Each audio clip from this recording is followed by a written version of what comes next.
4000 கோடிக்கு ஆசைப்பட்டு வந்து நாக சைதன்யாவை வந்து சமந்தா அவர்கள் வந்து லவ் பண்ணி கல்யாணம் பண்ணிக்கிட்டாங்க அப்படின்னு சொல்லிட்டு ஒரு சிலர் பேசிக்கிறாங்க. இன்னொரு பக்கம் என்ன பேசிக்கிறாங்கன்னா வந்து அதே 4000 கோடியை காப்பாற்றத்தான் வந்து நாக சைதன்யா அவர்கள் வந்து சமந்தாவை வந்து டைவர்ஸ் பண்ணியிருக்காங்க அப்படிங்கிற மாதிரி பேசிக்கிறாங்க. அதுக்கு ஜீவானம்சமாக வந்து சமந்தாவுக்கு பல கோடி ரூபாய் வந்து கொட்டி கொடுக்குறதா வந்து நம்ம நாக சைதன்யா ஃபேமிலி வந்து சொல்லியிருக்குது. அது எவ்வளோ கோடின்னு உங்களுக்கு தெரியுமா? அந்த ஜீவனாம்சத்தை வந்து சமந்தா அவர்கள் ஒத்துக்கிட்டாங்களா இல்லையா அப்படிங்கிறத இந்த வீடியோவில் நீங்கள் தெரிஞ்சுக்க போகிறீங்க.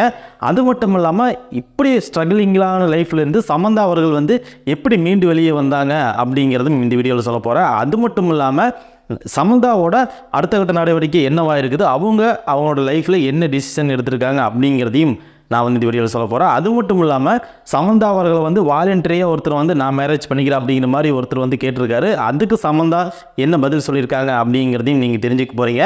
அது மட்டும் இல்லாமல் சமந்தா அவர்கள் இந்த பிரச்சனைகள்லேருந்து இந்த மன அழுத்தத்துலேருந்து மீண்டு வரக்கு அவங்க ஒரு 5 யுக்தியை வந்து ஃபாலோ பண்ணுறாங்க. அது என்ன விஷயம் அப்படிங்கிறதையும் இந்த வீடியோவில் நீங்கள் தெரிஞ்சுக்க போகிறீங்க. இன்னும் பல இன்ட்ரெஸ்டிங்கான அப்டேட்டுகள் இந்த வீடியோவில் இருக்குது. ஸோ ஸ்கிப் பண்ணாமல் ஃபுல்லாக பாருங்கள். நீங்கள் ஒரு சமந்தா ஃபேனாக இருந்தால் இப்போவே இந்த வீடியோவுக்கு ஒரு லைக் பண்ணிடுங்க. சப்ஸ்கிரைப் பண்ணாதவங்க சப்ஸ்கிரைப் பண்ணிக்கோங்க. வாங்க நேராக வீடியோக்குள்ளே போகலாம். இன்றைக்கி சோசியல் மீடியாவில் வந்து 4000 கோடி ரூபாயை வந்து டார்கெட்டாக வச்சு சமந்தாவையும் நாக சைதன்யாவும் வச்சு பேசிகிட்டு இருக்காங்க. எதுக்கு அந்த 4000 கோடியை வந்து யூஸ் பண்ணி பேசுகிறாங்கன்னா வந்து நம்ம நாக சைதன்யாவோட குடும்பம் வந்து மிகப்பெரிய குடும்பம், பரம்பரையாக சினிமாவில் இருக்கிறவங்க. நாக சைதன்யாவோட அப்பா வந்து நாகார்ஜுனோட அப்பா வந்து நாகேஸ்வர ராவ். இந்த மாதிரி வந்து தொடர்ந்து வந்து சினிமாவில் பரம்பரை இருக்கிறாங்க. இவங்களோட சொத்து மதிப்பு கிட்டத்தட்ட 4000 கோடிக்கு மேலே தான் இருக்குது அப்படிங்கிற மாதிரி சொல்கிறாங்க. இந்த சூழ்நிலையில் இருந்த போதும் நாக சைதன்யாவும் சமந்தாவும் 2017 வந்து திருமணம் பண்ணிக்கிட்டாங்க.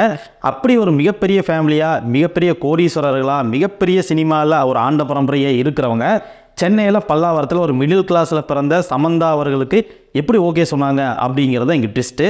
அவங்கெல்லாம் வந்து ஒரு பேக்ரவுண்டு பார்க்கல. அன்னைக்கு இருந்த தேதியில் வந்து நாக சைதன்யாவோட விருப்பத்தையும் அவரோட மனநிலையும் கருத்தில் கொண்டு சரி நம்ம பையனுக்கு ஒரு நல்ல ஒரு பொண்ணு கிடைச்சிருக்குது அப்படிங்கிற ஒரு சின்ன ஒரு விஷயத்துக்காகத்தான் வந்து நம்ம சமந்தா அவர்களை வந்து மேரேஜ் பண்ணி கொடுத்தாங்க. அப்படி இருந்த குடும்பம் வந்து இன்றைக்கி வந்து சமந்தா மேலே அதிருப்தியில் இருந்தனால நாக சைதன்யாவை வந்து நம்ம சமந்தா அவர்களை வந்து டைவர்ஸ் பண்ணியிருக்காரு. அதுக்கு வந்து இன்றைக்கி சோசியல் மீடியாவில் எப்படி பேசிக்கிறாங்கன்னா வந்து 4000 கோடியை வந்து காப்பாற்றத்தான் வந்து இந்த விஷயத்தை வந்து பண்ணிட்டாரு நம்ம நாக சைதன்யா. என்னதான் இருந்தாலும் இவரோட சொத்து மதிப்பு என்ன, இவங்களோட சொத்து மதிப்பு என்ன, இவங்களோட ஸ்டேட்டஸ் என்ன, அவங்களோட ஸ்டேட்டஸ் என்ன, இப்படி வந்து மிகப்பெரிய டிஃப்ரென்ஸ் இருக்குது. அதனால் வந்து நாக சைதன்யா வந்து இப்போ வந்து அவர் வந்து ரொம்பவே மாறிட்டார். அதனால் சொத்துக்காக ஆசைப்பட்டு தான் வந்து நம்ம சமந்தாவை வந்து டைவர்ஸ் பண்ணிட்டாங்க அப்படிங்கிற மாதிரியெல்லாம் இன்றைக்கி சோசியல் மீடியாவில் பேசிகிட்டு இருக்காங்க. ஆனால் அவங்க 2 பேர் மனசில் வந்து என்ன இருக்குது அப்படிங்கிறது அவங்க 2 பேர்த்துக்கு மட்டும்தான் தெரியும். அவங்களுக்குள்ளே என்ன கருத்து வேறுபாடுகளோ, முரண்பாடுகளோ, கொள்கை வேறுபாடுகளோ, இல்லை ஒரு அண்டர்ஸ்டாண்டிங் இல்லாமலோ அப்படி இருக்கிற விஷயங்கள் வந்து அவங்களுக்கு மட்டும்தான் தெரியும். அப்படி இருக்கும்போது அடுத்தவங்க மனநிலை புரிஞ்சிக்காமையே வந்து இன்றைக்கி சோசியல் மீடியாவில் பல விஷயங்கள் பல விதமாக பேசப்படுது, எழுதப்படுது. இந்த சூழ்நிலையில் இன்னொரு விஷயத்தையும் வந்து ரொம்ப ஹைலைட்டாக பேசிக்கிறாங்க. என்னென்னா வந்து சமந்தா அவர்கள் வந்து நம்ம நாக சைதன்யாவை டார்கெட் பண்ணதே அந்த 4000 கோடிக்கு தான். என்னதான் இருந்தாலும் அவரை எப்படியாவது லவ் பண்ணி மேரேஜ் பண்ணி செட்டில் ஆகிட்டோம்னா பின்னாடி நம்ம அவரை விட்டு விலகி வந்தால் கூட ஜீவனாம்சமாக வந்து பல கோடி ரூபாயை வந்து கறந்துடலாம் அப்படிங்கிற மாதிரிலாம் சமந்தா நினச்சிட்டு தான் வந்து இந்த மேரேஜ் பண்ணி அதுக்கப்புறமே இப்போ டைவர்ஸ் வந்து வாலண்டரியாக கேட்டிருக்காங்க. அவங்க உறவுக்குள்ளே வந்து பிரச்சனையெல்லாம் கிளப்பி விட்டு வந்து இன்றைக்கி அந்த ஜீவனாம்சத்துக்காக ஆசைப்பட்டு வந்து நாக சைதன்யாவை பிரிஞ்சிருக்காங்க அப்படிங்கிற மாதிரியெல்லாம் சோசியல் மீடியாவில் பேசுகிறாங்க. இதுக்கு ஏன் இதை வந்து சோசியல் மீடியாவில் இந்த மாதிரி பேசுகிறாங்க அப்படின்னா வந்து நம்ம நாக சைதன்யா ஃபேமிலி வந்து இந்த டைவோர்ஸுக்கு அப்புறம் வந்து நம்ம சமந்தாக்காக ஜீவனாம்சமாக 200 கோடியை வந்து கொடுக்குறதா வந்து நம்ம நாக சைதன்யா ஃபேமிலி வந்து சொல்லியிருந்தாங்க. ஆனால் அதெல்லாம் வந்து அக்செப்ட் பண்ணாத நம்ம சமந்தா அவர்கள் வந்து என்ன சொன்னாங்கன்னா வந்து எனக்கு வந்து 1 ரூபா கூட உங்கள் ஃபேமிலியிலேருந்து வேண்டாம், நான் ஜீவனாம்சத்துக்கெல்லாம் ஆசைப்பட்டு வந்து நான் வந்து நாக சைதன்யாவை கல்யாணம் பண்ணல, அதனால் உங்கள் அன்புக்கு நன்றி, எனக்கு இந்த பணமெல்லாம் 1 பைசா கூட வேண்டாம் அப்படிங்கிற மாதிரி சமந்தா அவர்கள் முகத்தில் அடித்த மாதிரி வந்து நாக சைதன்யா ஃபேமிலிக்கிட்ட சொல்லியிருக்காங்க.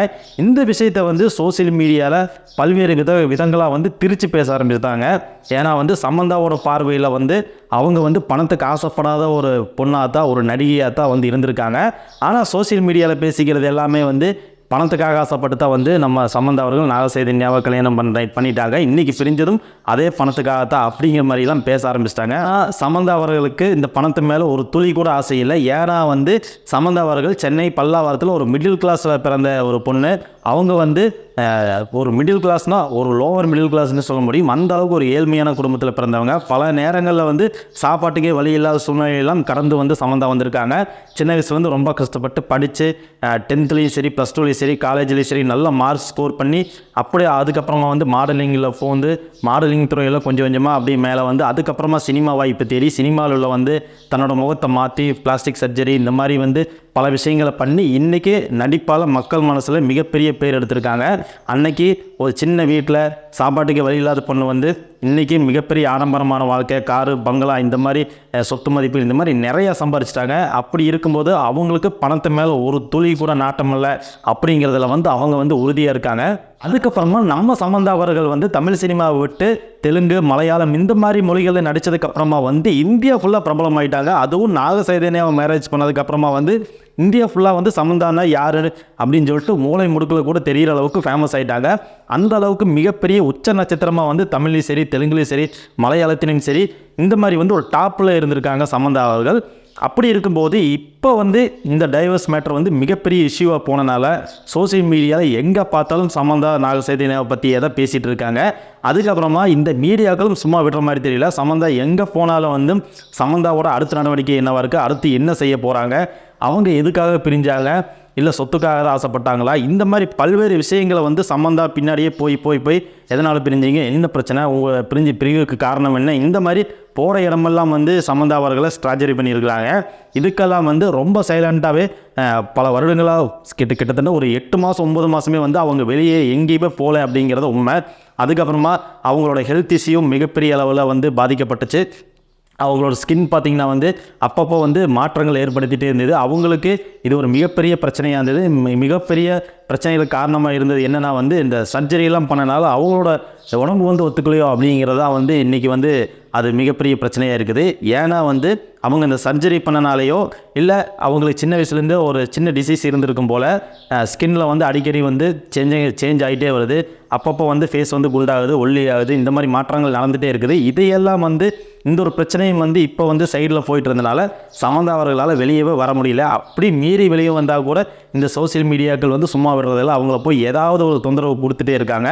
இந்த சூழ்நிலையில் வந்து ஒரு பேட்டியில் வந்து கேட்டிருந்தாங்க சமந்தா அவர்களை, எப்படி நீங்கள் இந்த பிரச்சனைகள்லாம் தாண்டி வந்தீங்க, எப்படி உங்களுக்கு அந்த மன தைரியம் வந்தது, நீங்கள் கடவுள்கிட்ட என்றைக்காவது ஏன் இந்த மாதிரி சோதனைகளை எனக்கு கொடுக்குற அப்படிங்கிற மாதிரி கேட்டிருக்கீங்களா அப்படின்னு கேட்டதுக்கு அதுக்கு சமந்தா அவர்கள் வந்து ஒரு ஆச்சரியப்படுற மாதிரி ஒரு ஆன்சர் வந்து கொடுத்துருந்தாங்க. அது என்னன்னா வந்து நான் வந்து ஒரு மிடில் கிளாஸில் பிறந்த பொண்ணு, அப்போ வந்து எங்கள் ஃபேமிலியில் அந்தளவுக்கு வசதியெல்லாம் கிடையாது.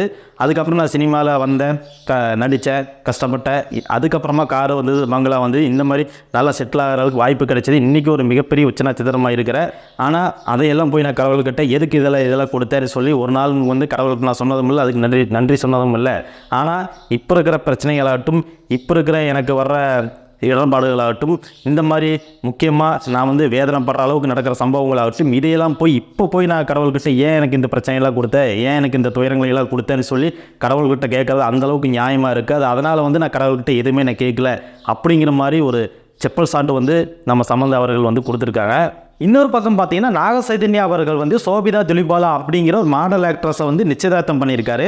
இந்த நாக சைதன்யாவுக்கு நியூமராலஜி மேலே மிகப்பெரிய இன்ட்ரெஸ்ட்டு.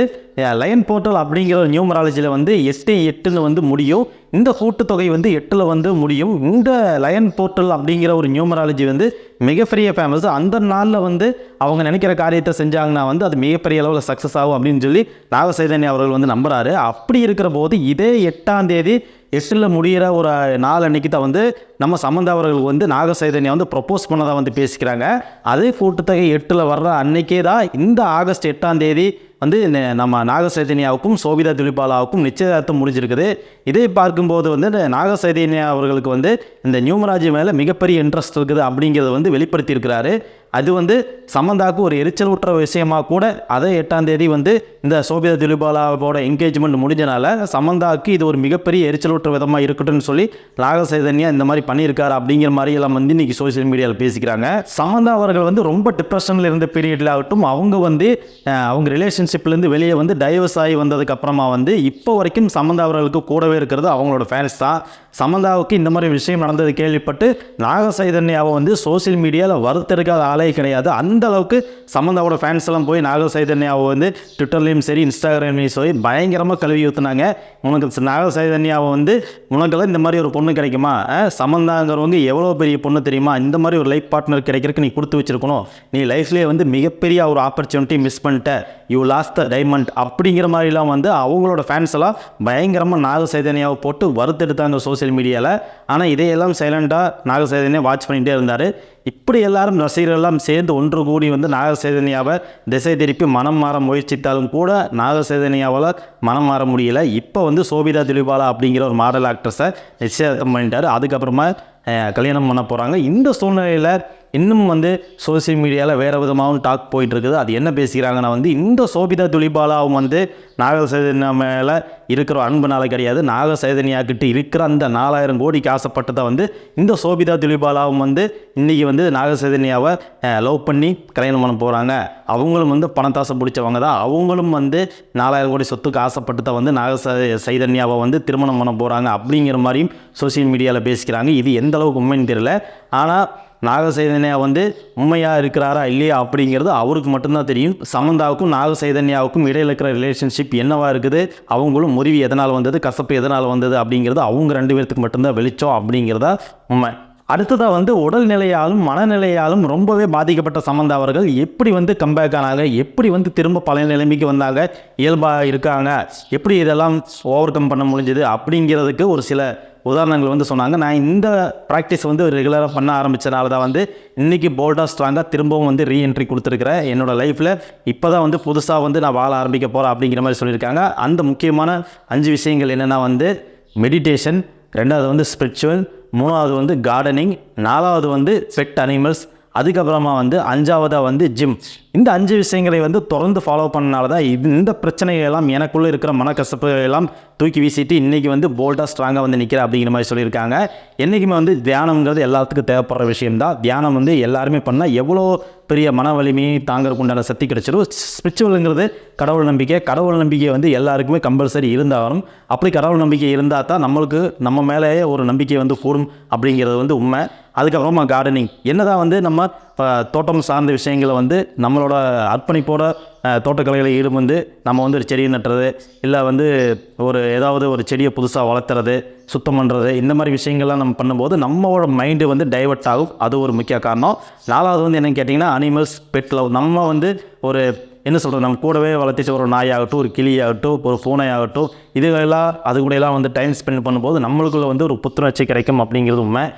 அடுத்ததாக வந்து 5 ஜிம். ஜிம்முங்கிறது வந்து நம்ம லைஃப்பில் இன்றைக்கி டே டு லைஃப்பில் கண்டிப்பாக நம்ம செய்ய வேண்டிய விஷயம். நம்ம வந்து ஜிம்மில் எந்த அளவுக்கு எஃபர்ட் போடுறோமோ அந்த அளவுக்கு நம்ம உடம்பும் வந்து ஸ்ட்ராங்காகும். அதே அளவுக்கு மனசும் வந்து ரொம்பவே ஸ்ட்ராங்காகும். நம்மளோட எனர்ஜி முழுக்க வந்து நம்ம இந்த ஜிம்மில் வந்து ஈடுபடும் போது நம்மளோட உடம்பு வந்து ஒரு விதமான மாற்றத்தை வந்து ஏற்படுத்தும். அதனாலேயே வந்து அந்த வலிகளும் சுமைகளும் கொஞ்சம் ரொம்பவே குறைஞ்சிரும் அப்படிங்கிறது சயின்டிஃபிக்காக வந்து உண்மை. இந்த 5 விஷயங்களையும் வந்து சமந்தா ஃபாலோ பண்ணனால தான் வந்து இன்றைக்கி வந்து இந்த பிரச்சனைகள்லாம் தூக்கி ஓரமாக போட்டுட்டு தன்னோட புது வாழ்க்கையை வந்து ஆரம்பிச்சிருக்காங்க சமந்தா அவர்கள். இப்போ ரீசெண்டாக இன்ஸ்டாகிராமில் முகேஷ் அப்படிங்கிற ஒரு நபர் வந்து சமந்தா அவர்களை டேக் பண்ணி ஒரு வீடியோ போட்டிருக்காரு. அந்த வீடியோவில் என்ன சொல்லியிருக்காருன்னா வந்து அந்த வீடியோவில் ஒரு ஷார்ட் வீடியோ மாதிரி போட்டிருக்காரு. அதில் வந்து சமந்தாவை தேடி போய் ப்ரொப்போஸ் பண்ணுற மாதிரி ஒரு வீடியோ போட்டிருக்காரு. அதில் வந்து நான் ஃபினான்ஷியலாக வந்து 2 இயர்ஸுக்கு அப்புறம் இண்டிபெண்ட்டாக வந்து நான் ஃபினான்ஷியலி ரொம்ப ஸ்ட்ராங் ஆகிடுவேன், அதுக்கப்புறம் நான் உங்களை மேரேஜ் பண்ணிக்கிறேங்க, அதுக்கப்புறமா நம்ம 2 பேரும் வந்து பெஸ்ட் பேராக இருப்போம், அதனால் நான் வந்து உங்களுக்காக எப்பவுமே காத்திருப்பேன், அதனால் என்ன மேரேஜ் பண்ணிக்கங்க, ப்ளீஸ் சமந்தா மேரி மீ அப்படிங்கிற மாதிரி ஒரு இன்ஸ்டாகிராம் ரீல்ஸ் போட்டிருந்தாரு. அந்த ரீலுக்கு வந்து சமந்தா அவர்கள் வந்து ரிப்ளை பண்ணியிருக்காங்க.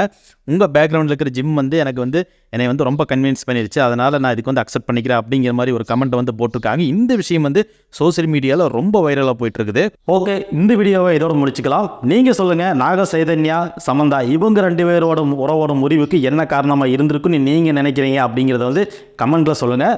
அதுக்கப்புறமா சமந்தா பற்றி நான் சொன்ன விஷயங்களில் உங்களுக்கு எந்த விஷயம் பிடிச்சது அப்படிங்கிறதையும் மறக்காமல் கமெண்ட்டில் பதிவு பண்ணுங்கள். அதுக்கப்புறமா நீங்கள் நம்ம சேனலுக்கு புதுசாக வந்திருந்தால் இப்போவே நம்ம சேனலை சப்ஸ்கிரைப் பண்ணிக்கிங்க. இந்த வீடியோ பிடிச்சிருந்தா டெஃபினட்டாக இந்த வீடியோவுக்கு ஒரு லைக் பட்டனை போட்டுருங்க. அதுக்கப்புறமா வெறித்தனமான சமந்தா ஃபேன்ஸ்க்கு வந்து இந்த வீடியோ வந்து ஷேர் பண்ணுங்கள்.